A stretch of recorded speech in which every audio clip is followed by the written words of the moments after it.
సృష్టిలో ఏదైనా ప్రాణి మరో ప్రాణిని తినడం ద్వారా తన ఆకలిని చల్లార్చుకుంటుంది. అలా ప్రతి జీవి తన అస్తిత్వాన్ని కాపాడుకుంటుంది. ప్రతి జీవికి ఓ సహజ శత్రువు ఉండి తీరుతుంది. అలా లేనప్పుడు ఆ ప్రాణులు విచ్చలవిడిగా పెరుగుతాయి. ఇతర ప్రాణులు లేకుండా పోవడానికి కారణమవుతాయి. ఓ ద్వీపకల్పంలో సరిగ్గా అదే జరిగింది.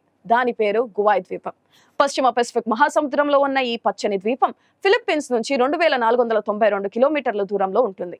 అక్కడ ఎలా జరిగిందో ఏమో కానీ విపరీతంగా పాములు పెరగడం ప్రారంభించాయి. ఎంతగా అంటే ఆ ద్వీపంలో మరో ప్రాణి ఉనికి కూడా లేకుండా పోయేంతగా పాములు విస్తరించాయి. గోధుమ రంగులో ఉండే ఈ పాములు చెట్లపై నివసిస్తూ తమకు అందుబాటులో ఉండే ఏ ప్రాణినైనా తినేస్తాయి. ఎలుకలు, చిట్టెలుకలు, బల్లులు ఏవైనా సరే. కొన్నిసార్లు మనుషులను కూడా ఇవి వదిలిపెట్టవు. ఇవి ఒకదాన్నొక్కటి కూడా తినేస్తుంటాయి. గోధుమ రంగులో కళ్ళు, విశాలమైన నోరు, పులుసులతో ఉన్న శరీరంతో మెరిసిపోయే ఈ పాములు పంది మాంసం ముక్కలను చీల్చి వాటిని అమాంతం మింగేస్తుంది. దాని పెద్ద నోటి ద్వారా తనకన్నా పెద్దదైన పంది మాంసాన్ని అంతటినీ మింగేస్తుంది. వీటి చరిత్ర ప్రస్థానాన్ని గమనిస్తే ఓ అంచనా మేరకు 1940లో బహుశా ఏ కార్గో షిప్ లోంచో సముద్రంలోకి పడిపోయి గువాయ్ దీవికి వచ్చి చేరి ఉంటుంది.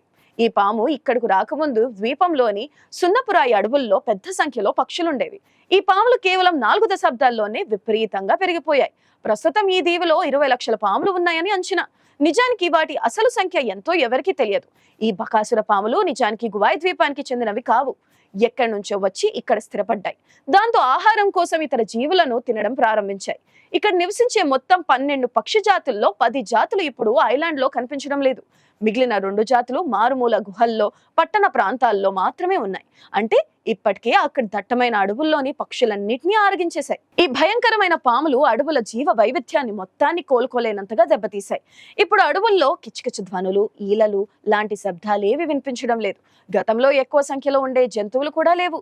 జీవ వైవిధ్యానికి చిరునామాగా చెప్పుకునే గువాయ్ ద్వీపం అనేక రకాల పక్షులు, ఇతర జంతువులకు ఆవాసంగా ఉండేది. జంతువులు చేసే శబ్దాలతో ఒకప్పుడు భూమిపై అత్యంత ధ్వనిపూరిత ప్రాంతంగా గువాయ్ ఉండేది. కానీ ఐలాండ్ లోకి పాముల చొరబాటుతో ఈ దీవిలో భయంకర నిశ్శబ్దం రాజ్యమేలుతుంది.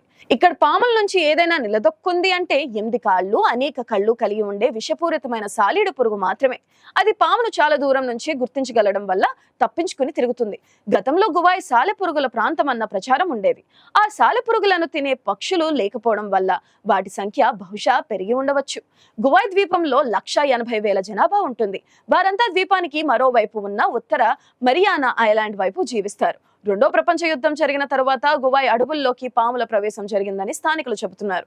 చెట్లపై జీవించే ఈ పాముల వల్ల ద్వీపంలోని జీవ వైవిధ్యం దెబ్బతింటుందని పరిశోధకులు గుర్తించారు. గువాయ్ ఐలాండ్ లో 1980 చివర్లో అసలు పక్షులు కనిపించకుండా పోవడాన్ని పర్యావరణ శాస్త్రవేత్తలు గుర్తించారు. అప్పుడు ఎందుకు ఇలా జరిగిందో ఎవ్వరికీ తెలియదు. 1987లో జరిగిన పరిశోధనలతో పక్షుల అంతానికి కారణం పాములు అన్న విషయాన్ని గుర్తించారు. ఒకప్పుడు అక్కడ పాములు ఉండకపోవడంతో పక్షులకు పాములు తమకు శత్రువులు అన్న సంగతి తెలిసే పరిణామక్రమం రాలేదు.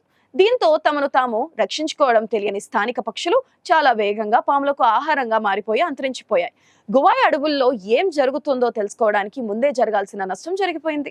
గోధుమ రంగు పాముల వల్ల జీవ వైవిధ్యానికి ఎంత ప్రమాదం వాటిల్తుందో ఇటీవల సంవత్సరాల్లోనే పరిశోధకులకు తెలిసింది. ఇవి నిశ్శబ్దంగా గువాయ్ అడవుల్లో శివారు ప్రాంతాల్లో తిరుగుతుంటాయి. నాలుకతో గాలిని రుచి చూస్తూ తినడానికి ఏం దొరుకుతాయా అని అనుక్షణం ఆకలిగా వెతుకుతుంటాయి. ఈ పాములు సాధారణమైనవి కావు. ఎలాంటి జంతువులనైనా చీల్చుకుని తింటాయి. వాటి శరీర బరువులో 70% ఉన్న జంతువులను సైతం మింగేస్తాయి. ఇవి చాలా బలమైన వేటగాళ్లాంటివి. ఆహారాన్ని వెతుక్కోవడంలో అనేక విన్యాసాలు ప్రదర్శిస్తాయి. అవి వెళ్ళలేని ప్రాంతాల్లో కూడా ఎరని గుర్తించగలవు. తమను తాము చుట్టుకుంటాయి. తల చుట్టూ తమ తోకను చుట్టుకుని కొబ్బరి చెట్టు పైకి మనిషి ఎక్కుతున్నట్లుగా ఎక్కేస్తాయి. దాంతో వీటిని అరికట్టేందుకు పర్యావరణ పరిరక్షకులు, అధికారులు చర్యలకు ఉపక్రమించారు. దానికోసం అనేక పద్ధతులు ఉపయోగించారు. కానీ అన్ని ప్రయత్నాల్లో వారు విఫలమయ్యారు. ఉచ్చు వేయడం, విషప్రయోగం, ప్రాణాంతక రసాయనాలు వంటి ఎన్నో పద్ధతులు పరిశీలించారు. ఇతర వన్యప్రాణులకు ఎలాంటి ప్రమాదం కలిగించకుండా కేవలం చెట్లపై తిరిగే ఈ పాములను నిర్మూలించేందుకు వైరస్ తయారీ కోసం కూడా శాస్త్రవేత్తలు పరిశోధనలు చేశారు. గతంలో ఇలాంటి ప్రయత్నాలు ఫ్రాన్స్, ఆస్ట్రేలియాలో కుందేళ్ల నివారణపై జరిగాయి. అక్కడ అపారంగా పెరిగిపోయిన కుందేళ్ల సంఖ్యను తగ్గించేందుకు వైరస్ లాంటి జీవ ఆయుధాన్ని సృష్టించి ఉపయోగించారు. కొంతమేరకు సక్సెస్ అయినా వాటి ద్వారా కలిగే సైడ్ ఎఫెక్ట్స్ మేరకు తరువాత విరమించుకున్నారు. గువాయ్ ద్వీపంలోనూ ఆ దిశగా తీవ్ర స్థాయిలో ప్రయత్నాలు చేసినప్పటికీ గోధుమ రంగు చెట్టు పాములను పూర్తి స్థాయిలో తొలగించడం అసాధ్యమని తేలింది. ఇందుకోసం అక్కడి వార్షిక బడ్జెట్ $3.8 మిలియన్ కేటాయించినా లాభం లేకుండా పోయింది. దాంతో వారికి అద్భుతమైన ఐడియా వచ్చింది. ఈ ప్రమాదకరమైన పాముల నివారణలో పారాసిటమాల్ టాబ్లెట్ వజ్రాయుధంగా పనిచేసింది. మనుషులకు జ్వరం తగ్గించే ఈ మందు పాములకు విషపూరితం అవడమే ఈ సమస్యకు పరిష్కారం దొరికినట్టయింది. పైగా పారాసిటమాల్ మందు ఇతర జీవజాతులకు నష్టం కలిగించదు, ముఖ్యంగా పక్షులకు ఏ హాని కలిగించదు. మనుషులు ఉపయోగించే 500 మిల్లీగ్రాముల టాబ్లెట్ లో 6వ వంతు పారాసిటమాల్ మందును పాములకు ఎంతో ఇష్టమైన ఎలుకలు లేదా ఇతర ఆహారంతో కలిపి హెలికాప్టర్ ద్వారా అడవులపై వెదజల్లారు. దాంతో పాములు వాటిని తినడం ద్వారా చనిపోవడం మొదలైంది. దాంతో వాటి సంఖ్య గణనీయంగా పడిపోయింది. ఇక్కడ పాముల వల్ల అంతరించుకుపోతున్న పక్షుల గురించే ఇంతగా ఎందుకు చెబుతున్నారంటే, ఎక్కడైనా సరే పక్షులు లేనట్టయితే ప్రకృతి వికసించలేదు. అవి లేకపోవడం వల్ల అడవి ప్రమాదంలో పడుతుంది. గువాయ్ అడవుల్లోని చెట్లలో 70% పక్షుల వల్లే మనుగడ సాగిస్తున్నాయి. చెట్లు విత్తనాలు అడవంతా పడాలంటే పక్షులే ఆధారం. పక్షులు లేకపోవడంతో చెట్ల కాయల కింద రాలి పడుతుంటాయి. ఆపై అవి ఎక్కువ భాగం కుళ్ళిపోతున్నాయి. పైగా ఆ చెట్ల నీడల్లో విత్తనాలు పెరగవు. పక్షులు ఇతర జీవుల జీర్ణ వ్యవస్థలో భాగం కాని కొన్ని విత్తనాలు అసలు మొలకెత్తవు. దీనివల్ల ఏలు గడిచే కొద్దీ వృక్ష జాతులు కూడా అంతరించిపోతున్నాయి. పక్షులు విత్తనాలను ఒక చోటు నుంచి మరో చోటుకు విస్తరింపజేస్తాయి. ఒక చోట వాటిని తిని మరో చోట విసర్జించకపోతే కొత్త మొక్కలు మొలవవు. చెట్లు పెరగకపోతే అడవి నిర్మాణం పూర్తిగా మారిపోతుంటుంది. అందుకే పక్షులు తప్పనిసరిగా ఉండాలి. అవి ఈ పాముల కారణంగా ఇన్నాళ్ళు లేకుండా పోయాయి. కానీ పారాసెటమాల్ టాబ్లెట్లు పుణ్యమా అనే ఐడియా పనిచేసింది. దాంతో పాముల సంఖ్య గణనీయంగా తగ్గిపోయింది. ఇప్పుడు పక్షులతో పాటు ఇతర జీవులు కూడా పెరుగుతున్నాయి. అంతేకాదు పరిమిత సంఖ్యలో గోధుమ రంగు చెట్లు పాములు, సాలె పురుగులు, ఆర్మీ కూడా ప్రస్తుతానికి సురక్షితంగానే ఉన్నాయి.